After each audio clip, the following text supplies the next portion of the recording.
નમસ્તે મિત્રો, ક્ષેત્રફળ માટેના દાખલા છે એકદમ સરળ રીતે સમજીએ.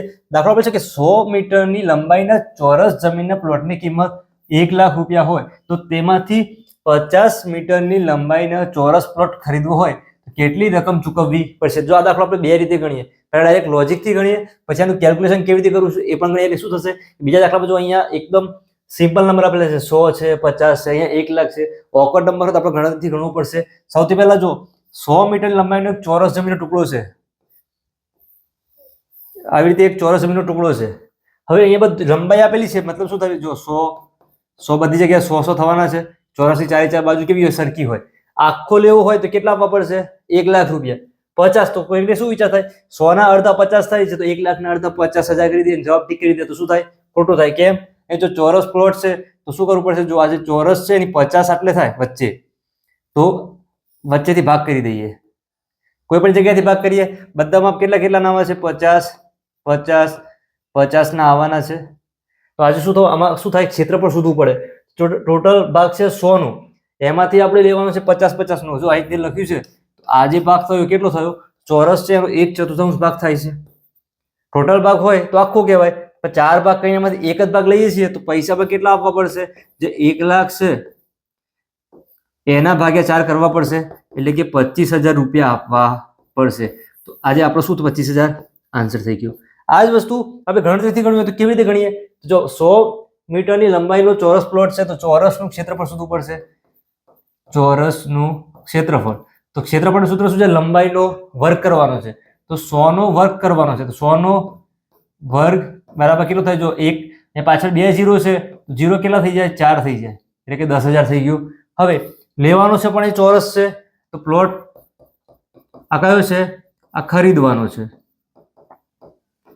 એનું ક્ષેત્રફળ બરાબર લંબાઈ એટલે 50 નો વર્ગ. 5 નો વર્ગ કેટલો થાય? 25. પાછળ 1 0 છે, 0 થઈ જાય 2. આ શું આવ્યું? ક્ષેત્રફળ આપણે શોધે છે, એટલે કે ચોરસ મીટર. ચોરસ મીટર. હવે આપણે જોઈએ છે ભાવ આપેલો છે 1 લાખ રૂપિયા. તો શું કરવાનું? કે આ 10,000 છે, કે 10,000 ચોરસ મીટરના 1 લાખ આવી રીતે લખી દઈએ છીએ. તો આપણે લેવાનું કેટલું છે? 2500 ચોરસ મીટરના કેટલા? સાદુરૂપ આપે તો 1 લાખ લખી દઈએ, ગુણ્યા 2500 થાય, છેદની અંદર આવી જશે 10,000. ચોકડી ગુણાકાર કરીએ છીએ.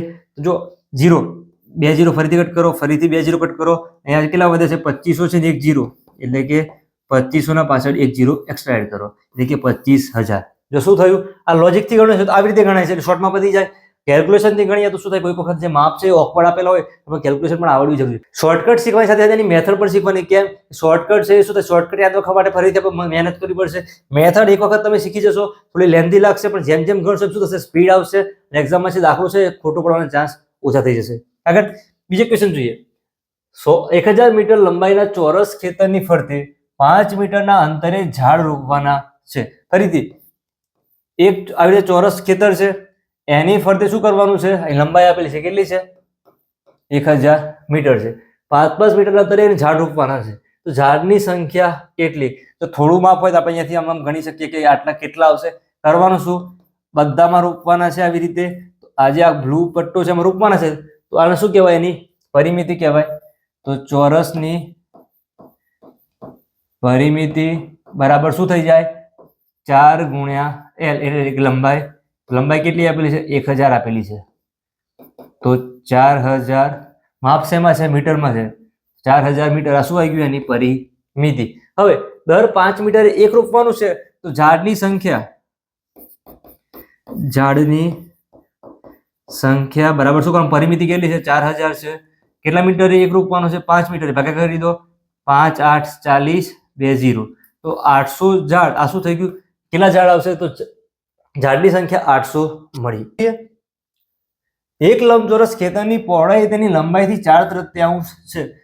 સૌથી પહેલા એક લંબચોરસ ખેતર છે, એની લંબાઈ છે તેની પહોળાઈ છે તેની લંબાઈથી 4/3 છે.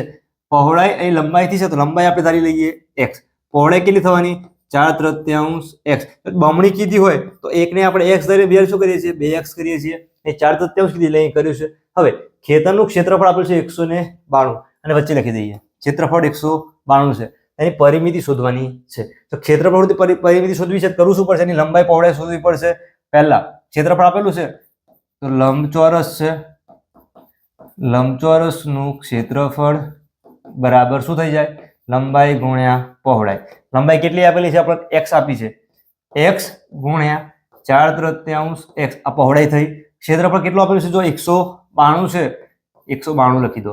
સાદુરૂપ આપવા માટે જો સંખ્યા છે 4/3, સામે 192 હતા, 3 છે ક્યાં જશે? અંશમાં જશે. 4 છે અંશમાં છે, ક્યાં આવશે? છેદમાં આવશે. બરાબર. x ગુણ્યા x એટલે કે x નો વર્ગ. તો 4 થી ભાગ ચાલે. જો 4 ગુણ્યા 5 કરીએ તો 20 થઈ જાય. 4 ચોક 16 થાય, તો 4 ગુણ્યા 4 16. 3 બાકી રહેશે તો 4 8 32 થાય. 48 ગુણ્યા 3 તો 50 ગુણ્યા 3 કરીએ કેટલા થઈ જાય? 150. 2 એક્સ્ટ્રા લીધે છે, કેટલી વખત? 3 વખત, એટલે 6 એક્સ્ટ્રા લીધે એવું કહેવાય કે 144 બરાબર x નો વર્ગ. તો x બરાબર શું થઈ ગયું? 12. 12 નો વર્ગ કેટલો થાય? 144. x ની વેલ્યુ મળી આપણે 12. અહીંયા લખી દઈએ 12 છે. 4/3 છે તો એના માટે કરવું શું પડશે? 4/3x છે. જ્યાં x હોય ત્યાં x ની કિંમત આપણે જે શોધીએ લખી દેવાની, ગુણાકાર 12 જોડે. 3 ગુણ્યા 4 12. 4 ગુણ્યા 4 કરીએ એટલે કેટલા થાય? 16 થાય.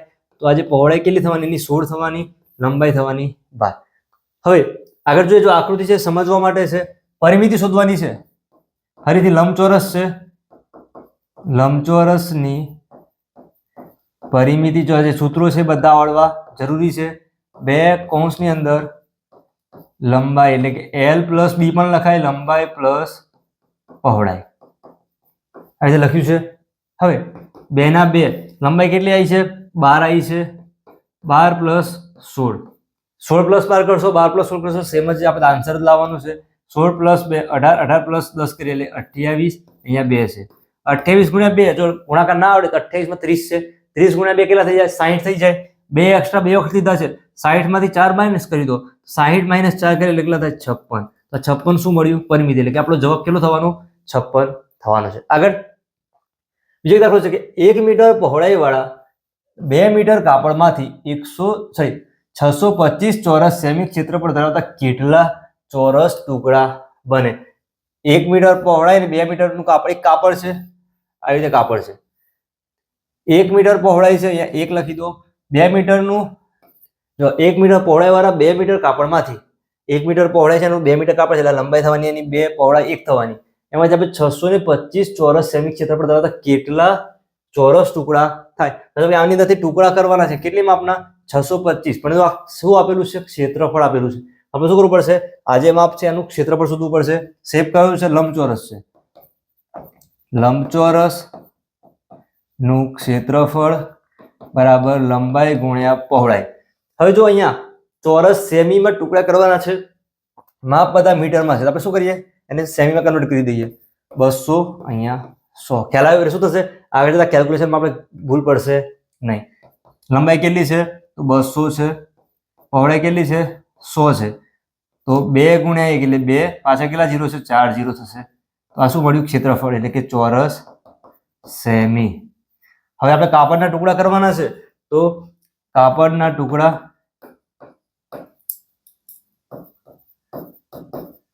બરાબર જે મોટો કાપડ છે એનું ક્ષેત્રફળ એટલે કેટલું છે? 20,000 છે. છેદની અંદર આજે 625 મૂકી દો. કેમ? એ કાપડ છે એનું ક્ષેત્રફળ આપેલું છે. તો આજે કાપડના જે નાનું કાપડ છે એનું માપ આપેલું હોય, વિચારો કે અહીંયા 25 છે, અહીંયા આપણે 25 એટલે ચોરસ છે. તો આમાં ચોરસ હોય તો આપણે આનું પણ ક્ષેત્રફળ શોધવું પડે, પછી ભાગછેદ ઉડાડવું પડે. આવામાં કરવાનું શું તમારે? આ 200 ગુણ્યા 100 આપણે જે ગુણાકાર કરી દીધો છે એ ના કરવાનું, એટલે શું થશે? ભાગછેદ ઉડાડવામાં કામ લાગશે. 625 ડાયરેક્ટ ના આવડે, શું કામ? 25 સાથે બોલવામાં આવે છે. 25 ગુણ્યા 25 કરીએ 625 થાય. એ જો 25 ગુણ્યા 4 કરીએ 100 થાય. 25 8 200 ને પાછળ 2 0. ફરીથી પાંચો બાજુ 25, 80 છે તો 16 85 થાય એટલે 160. ફરીથી 5 ગુણ્યા 3 15, 1 બાકી રહેશે, 5 2 10 એટલે કે 32. કેટલા ટુકડા થશે? 32 ટુકડા કરી શકાશે. મતલબ કે આજે કાપડ છે એમાંથી 625 ચોરસ સેમીના 32 ટુકડા કરી શકાય. આવી જ રીતે તમારે જવાબ ન દઈ રીતે કરે તો કમ્પ્યુટર પરીક્ષા માટે ગણિત અને રીઝનિંગ એકદમ સરળ રીતે શીખવું હોય ચેનલ યુટ્યુબ પર સબસ્ક્રાઇબ કરજો. વિડીયો પસંદ આવ્યો હોય વિડીયો લાઈક કરી તમારી સાથે શેર કરજો.